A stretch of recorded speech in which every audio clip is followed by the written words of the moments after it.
Wow,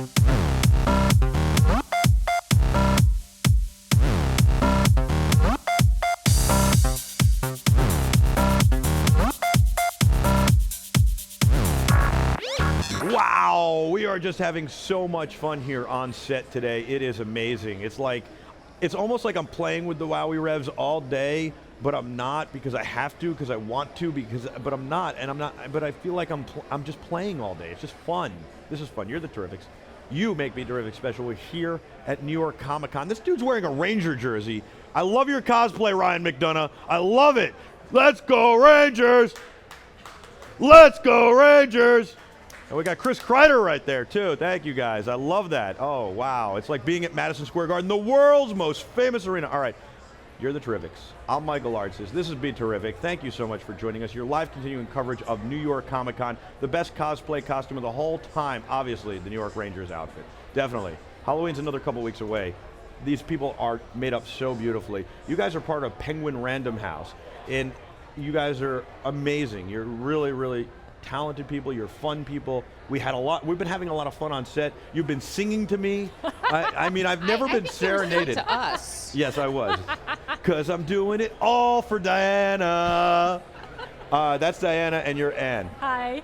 How you doing? Doing well. Yes, we Having got a lot time. of. Yes, we are. We got a lot of books. I love books. I love to read. You guys got fantasy books. Penguin Random House is a great company. These are the Revs I was talking about, by the way. They're remote control cars that merge gaming, video gaming, remote control cars together. You control them with your iPhone or Android, and then you have virtual guns, and you can battle against people and all sorts of people, like up to 19 people, or just battle yourself. Which then becomes sometimes a fantasy. Whoa. You do need them for the office. We need them for the office. They'd be fun in the hallways. They're amazing. They would be. And here on the concrete floor, oh, unbelievable. You can drift them and stuff. Oh, yeah. They are wowie.com, target.com, Amazon.com. I mean, all the Terrifics practically have them already. You know how you can know? Because they're a sponsor for a long time. And when I say a long time, like 3 months. And they are the #1 toy on target.com. Oh. Yeah. See, this is great. You just done our holiday shopping for us. Thank Exactly. you. And they're reasonable. 2 cars for $99, another $40 you get a ramp, another $40 you get the battery packs. You don't even have to replace the batteries. All right. Now let's do the stocking stuffers, the books. Why are books always stocking stuffers? That could be like a gift. People are always like, oh, you got a book for a stocking stuffer. Oh, yeah. I think that there's a book for every person. Yeah. You know, there's so many different kinds of books. We publish everything, you know, from classics to romance, you know, from nonfiction and military, science fiction. It just all depends. So, no matter what kind of a person you are, there can be a book that will speak to you. Yes. This is a nice looking cover. Oh, yeah. It's called Alice. Tell me about that book. This is a very dark and twisted version of Alice in Wonderland. Wow, I love it, because Alice in Wonderland, I'm the Terrific guy, right? I'm BeTerrific. I'm very positive. I mean, Alice in Wonderland, it's too over the top. I'm like, stop with the unicorns and rainbows, please. Yeah. And also, I don't like musicals. Stop with the singing. Yeah. I know that's weird. That is weird. But people don't walk down the street and break into song like, and I just don't, I don't know. I like a play or a movie. I don't want to hear like, oh my God, we're reading a book. We're reading a book. What a book. It's Alice. Okay, anyways. Yeah, well, in this one, A dark, Alice, twisted one. I like that. It's like Dexter meets Alice in Wonderland. Yeah, well, Alice basically wakes up in a mental institution because of a rather unpleasant experience with the rabbit. You know, has to break out and get revenge upon everyone who's done things to her. So, Wow. yeah. I kind of knew that from the spooky cover. It's creepy. Yeah, you can tell. So. You know, I think it's a cool cover. I would totally put it like this on my coffee table. Yeah. You get what I'm saying?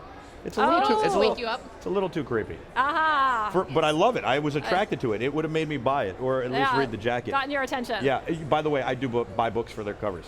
I do. Well, everyone does. I mean, I think anybody who says they don't is lying. But they say don't judge a book by its cover. But I always judge a book by its cover. Yeah. My favorite author is Lee Child. Yeah, he's part Yes, I love him He's part of the so family, much. right? He's part of the family.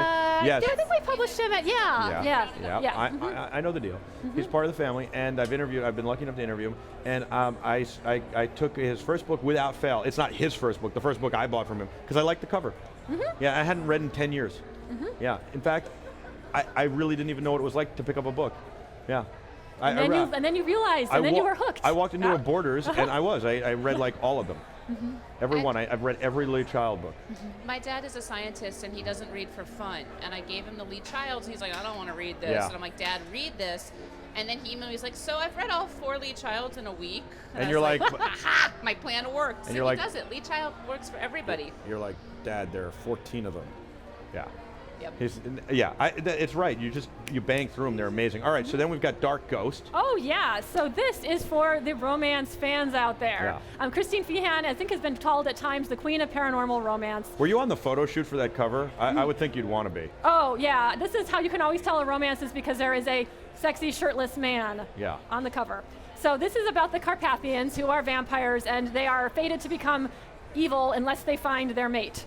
So our main character has been living as a monk for thousands of years before trying to find that one woman who's going to prevent him from becoming an evil, horrendous person. Yes. Yeah, wow. Yes. So that's kind of a good story. Yeah, it's a long-running series and really wonderful romances. Very cool. And you got another one under there, too. Oh, yes, I do. So this is Ilona Andrews. That's my kind of cover. Yeah. Do you want to take a look? So she is... Does it have pictures? See, before I started reading Lee, I used to read picture books. Picture books, yeah, no, not so much, not pictures. You make the pictures in your mind as you read them. I know. It's like radio. What I love about radio, this is not radio, obviously. So this what I is love about radio is theater of the mind. What I love about radio, it's theater of the mind. This is you kind of this create is it movie. in your... This is movie making of the mind. Yes, exactly. Yeah. I'm going to read this. You keep talking. Yeah, so this is an example of what we call urban fantasy, which is our world, but with magic, similar to like Buffy the Vampire Slayer, something like that. Our main character in this series, it's a world where magic has come back to the world, but it's not always there. So you could have like 24 hours where your gun works, and then 24 hours where it won't, and you can cast spells. So it's kind of coming and going, and our main character is a mercenary who cleans up paranormal problems after the magic recedes. Wow. And it's a really terrific series. Very fascinating. It's a little like fringe-ish in there, too. Yeah, I it can like be some fringe. of that. Yeah. That's very interesting. I like that a lot. That's very cool. Yeah. I like that you only have your powers for like 24 hours, because that's, I always say, like, I need something realistic. That's kind of realistic to me. Like, that's why I like Batman. Yeah. Because I feel like I could be Batman if I had millions of dollars and, a butler named Alfred. Oh, absolutely. You just need the toys, the tech. So. You just need the millions of dollars to create the tech. Exactly. And so, Diana, you got some cool stuff over there, too. That's like a super cool, like, video game-looking, Mortal Kombat-ish cover. Dragon. We have a gorgeous dragon on this one. I know. This one is That really... looks like it should be somebody's next tattoo. You guys... it'd be great. Which one of you guys? That would be me. It wouldn't be her. It would be a great tattoo, though, wouldn't it? Absolutely. It's a beautiful dragon. This is really exciting. This is one of our debut authors. She just published a month ago. And this is a little bit Harry Potter, a little bit Jonathan Strange and Mr. Norrell. And there's a man named Zachariah Wythe, and he becomes the most powerful sorcerer in all of England. At the same time, England's losing all of its magic. He's being blamed because he's not only the most powerful magician in England, he's a freed slave. So they're like, well, it's your fault because you're black. So he's trying to clear his name, and then he meets a woman who has even more power than he does. And they sort of set off from there. It's this wonderful romp with magics and dragons and romance and all sorts of fun. So it's really wonderful.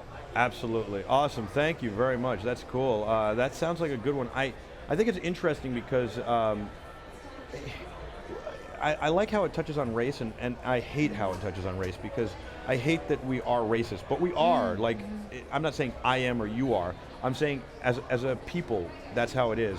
And it's unfortunate, and I don't know, I hate that. I wish that we could change that, but so we have to deal with it, but unfortunately it'd be nice if it just went away and we could just all live happily and peacefully. All right, you got 2 more real quick? We do. This is for all the Whovians out there. The next season just started. This is based on the classic episode by Douglas Adams, who did The Hitchhiker's Guide to the Galaxy. He actually wrote an episode of Doctor Who. And in this, Doctor Who and Romana go to Rome on holiday, and they discover the Mona Lisa has no eyebrows. Very cool. Show me the last one real quick. We got to take a break. I know you guys got to get back to the booth, but I just want to show it and tell me about it real quick. This is John Sanford, who is, of course, one of the most best-selling authors in the U.S. Yeah. He has now teamed up with a renowned physicist to write a science fiction adventure because a spaceship suddenly approaches Saturn. Wow. That is cool. Saturn. I love Saturn because of the rings. Yes. I always tell my son, Jack, I'm like, Saturn has the rings. He's like, what? I'm like, we're on Earth. That's Saturn, planet. You get it? Like, I try and explain these two. That is cool. I like that cover, too. You guys are awesome. Thank you. Penguin Random House. That is Diana. You're Ann. Yes. You guys are awesome. You're fun. Will you come back another time, please? Oh, we'll have to, yeah. That'll be great. We had a great time. And I got to read some of these. They're really cool. I know the Terrifics will as well.